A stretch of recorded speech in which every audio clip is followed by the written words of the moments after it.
In today's video, I'm going to teach you how to build floor plans in drawio. First, open your browser and head to draw.io, also known as diagrams.net. When the app loads, you may be asked where to store your files. Choose the option that suits you and continue to the editor. Starting here ensures you are working in a clean, flexible canvas that's perfect for planning rooms and entire layouts. Create a new diagram and pick blank diagram. Give your file a clear name so it's easy to find later. You can stick with the default page size for now. You're free to adjust it as your plan grows.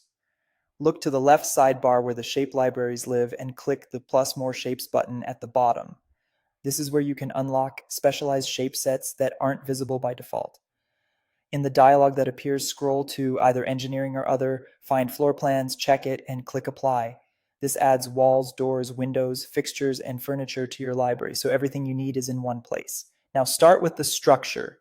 Drag wall shapes from the floor plans library onto the canvas and resize them to match your dimensions. Use the corner and edge handles to adjust length, and snap walls together so corners meet cleanly.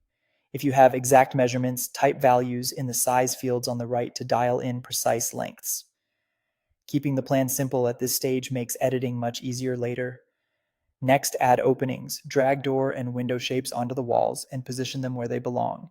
Rotate as needed and flip door swings to show how they open into a room. Make sure edges line up with the wall thickness for a clean, realistic look. If any element hides behind a wall, use the arrange order controls to bring it to the front. With the shell complete, furnish the rooms using the furniture shapes. Place beds, sofas, tables, and appliances to check clearances and flow. Resize items to scale so circulation space feels accurate, and duplicate repeating pieces like chairs to keep things consistent. Group multi-piece arrangements to move them as a single unit.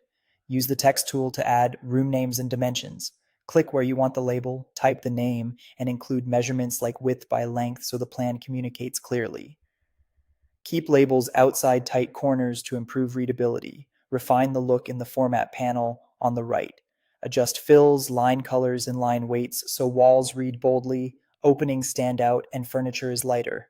Apply a consistent font and size to labels for a professional finish. Finally, save your work, and when you're ready to share, export to PNG or PDF. Choose a suitable resolution, include a margin if you plan to print, and you're done.